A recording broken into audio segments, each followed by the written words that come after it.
Nos metemos de lleno en las particularidades electorales del domingo, ¿les parece? El domingo, ¿cuándo? Ayer, sí, efectivamente. ¿Por qué? Porque hubo elecciones municipales en varias jurisdicciones, en varias provincias. En la provincia de Neuquén, en la provincia de Mendoza, en la provincia de Córdoba y también en Río Negro, en la ciudad de Bariloche. Y ahí yo creo que hay algunas particularidades que vale la pena hacer una pequeña pausa en el transcurso de la tarde para comprender la magnitud y la dimensión del proceso electoral al que estamos asistiendo. La primer gran definición por lo que pasó en Mendoza, Córdoba y Neuquén es que los oficialismos municipales se impusieron. Los oficialismos son imbatibles en los municipios. O fueron imbatibles en los municipios. En Mendoza hubo 7 intendentes que fueron reelectos. O sus sucesores, los que impuso el intendente en ejercicio, lograron la victoria electoral. 6 estaban en manos del peronismo, todos reeligieron.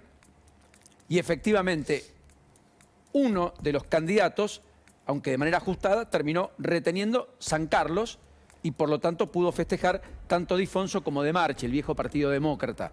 Si se quiere, Omar de Marchi, que es el adversario en la próxima elección general del 24 de septiembre de Alfredo Cornejo. En Mendoza votó casi el 70% del padrón electoral, 6 puntos más que en La Paso. Parece que en los distritos donde se eligieron ayer intendentes era más atractiva la elección que en Las Paso a nivel nacional.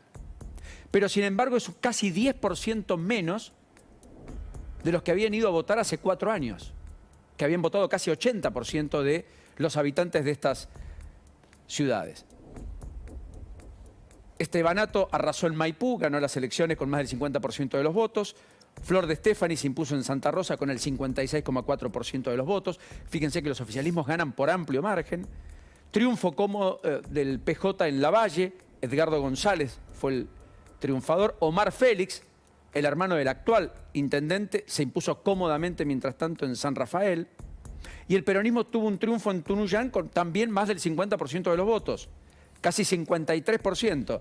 Emir Andraos va a ser el sucesor de Martín Aveiro, que era el que estaba hasta aquí. O sea, Mendoza, 7 capítulos electorales, en los 7 ganó el oficialismo, en 6 revalidó títulos el peronismo y en 1 pudo festejar Omar de Marchi.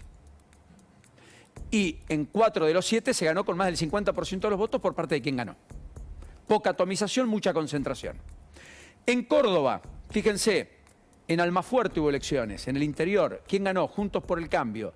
El actual intendente Dagún va a seguir como intendente, fue reelecto. Incluso tuvo el llamado de Patricia Bullrich, que lo saludó desde Buenos Aires. Superó a Adrián Escorza, legislador del justicialismo, le ganó por casi 20 puntos. Incluso el propio Schiaretti también lo saludó. En Córdoba, en Almafuerte, Juntos por el Cambio, intendente reelecto. Con más de 20 puntos de ventaja, más del 50% de los votos. En Neuquén, en Plotier y en Rincón de los Sauces, ¿quiénes ganaron? Los oficialismos. Y el candidato del oficialismo comunal incluso sacó 57% de los votos en efectivamente la ciudad de Plotier. Derrotó por más de 25 puntos, o sea, lo doblegó en votos a Andrés Parecini, que era el exintendente. Es más, logró 12 de las 14 bancas de concejales. Fue arrollador lo de Luis Bertolini, que confirma el liderazgo de Rolando Figueroa justamente en la ciudad petrolera como Plotier. Norma Sepúlveda, mientras tanto, fue reelecta y retuvo Rincón de los Sauces para el Movimiento Popular Neuquino. Aunque con un margen un poco más ajustado, reivindicó el Movimiento Popular Neuquino, agradeció a Figueroa, incluso se emocionó al recordar a su madre. Como verán, Mendoza, Córdoba, Neuquén, los oficialismos imbatibles. Pero después viene el capítulo Bariloche y me quiero parar 2 minutos en Bariloche. Bariloche, que es la ciudad más importante de Río Negro. ¿Quién gana? Gana este señor. Se llama Walter Cortés. Es el flamante intendente. Dirigente sindical, hombre del Partido Justicialista. Vuelve una parte del peronismo, fue su primera definición esta mañana. Destacó el trabajo de los compañeros que ayudaron a llegar a la intendencia, en una recorrida casa por casa, dijo. Destacó el llamado de Miguel Ángel Pichetto, referente del peronismo de Río Negro durante muchos años, hoy enrolado en Juntos por el Cambio y probable ministro de Defensa inclusive de un eventual gobierno de Patricia Bullrich. Y habló de un gobierno plural, Walter Cortés. Ahora, ¿cuáles son las particularidades? Ahora vamos a entrar en el personaje. Pero miren ayer Bariloche, el clima acompañó, no hubo tanta nevada, hubo sol, estaba despejado. Sin embargo, votó poco más del 61% del total de los electores habilitados para votar. Hay más de 108.000. Ganó con el 19,6% del total de los votos. Miren este gráfico que preparamos especialmente para comprender la magnitud de qué estamos hablando en términos de legitimidad de origen. En el resultado de Bariloche, sobre el total de votos efectivos, que fueron poco más del 41%, Cortés, en una elección donde hubo 12 candidatos a intendentes, obtuvo menos del 9% de los votos, o sea, menos de 1 de cada 10 electores terminó eligiendo a Cortés.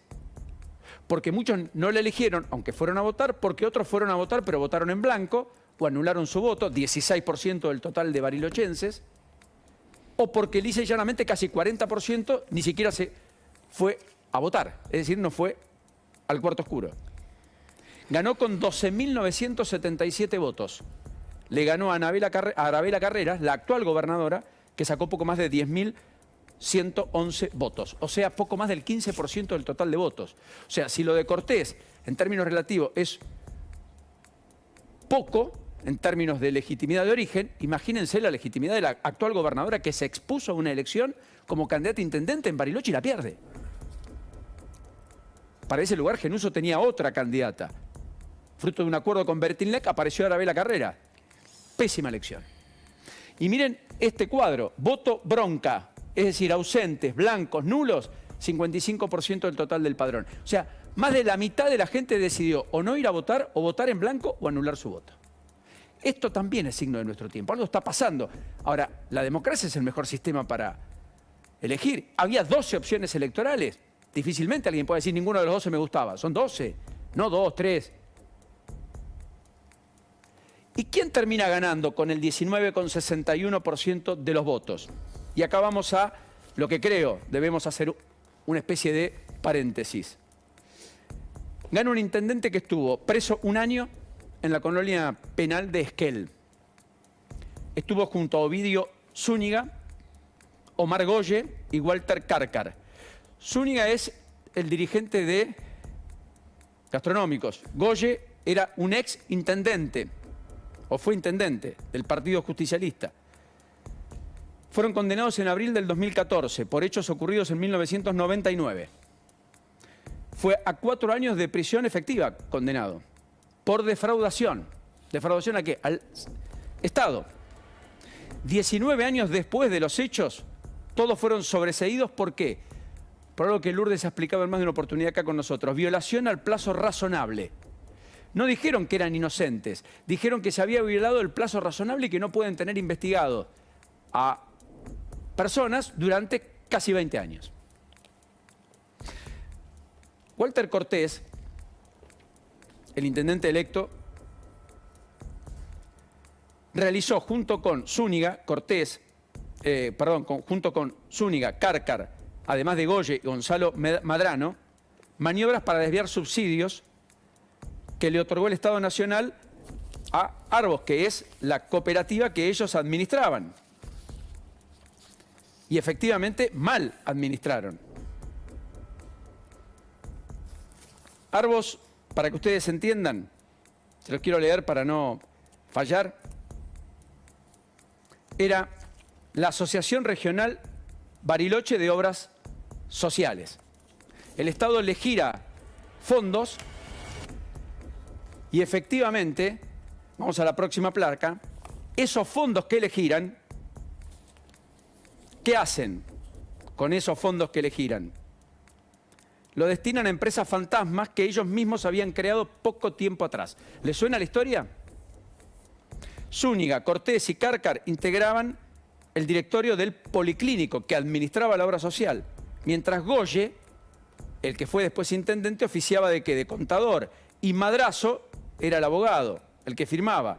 Desviaron un subsidio de ¿cuánto? De $185.000 pesos en la década del 90. Destinado a pagarle a la empresa fantasma Fox Valley para realizar, ¿qué cosa? Una auditoría. ¿Qué era Fox Valley? Una empresa creada, presidida por Cortés el flamante intendente electo, y Cárcar.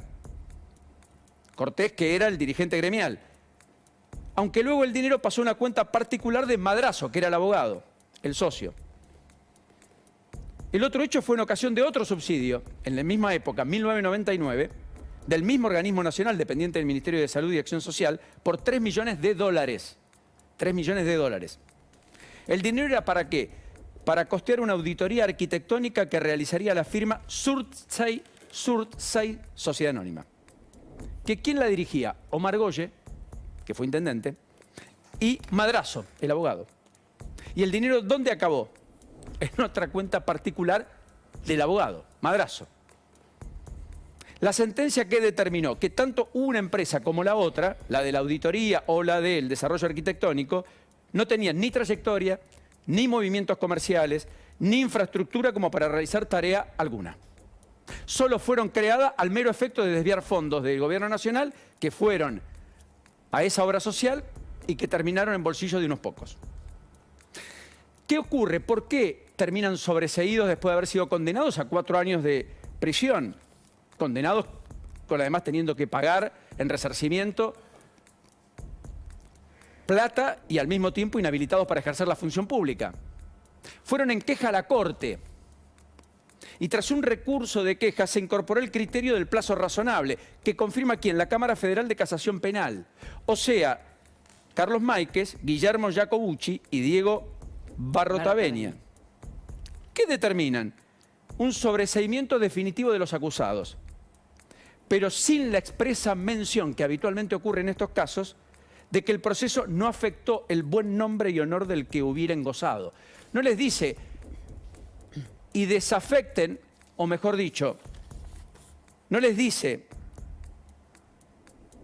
que el buen nombre y honor del que hubieran gozado está preservado. Porque efectivamente no dicen que no cometieron el delito. Lo que dicen es que por el plazo del tiempo de razonabilidad terminan sobreseídos. Y entonces un año después de estar presos quedan libres, 2017. Impresionante. Intendente electo de Bariloche en el día de ayer.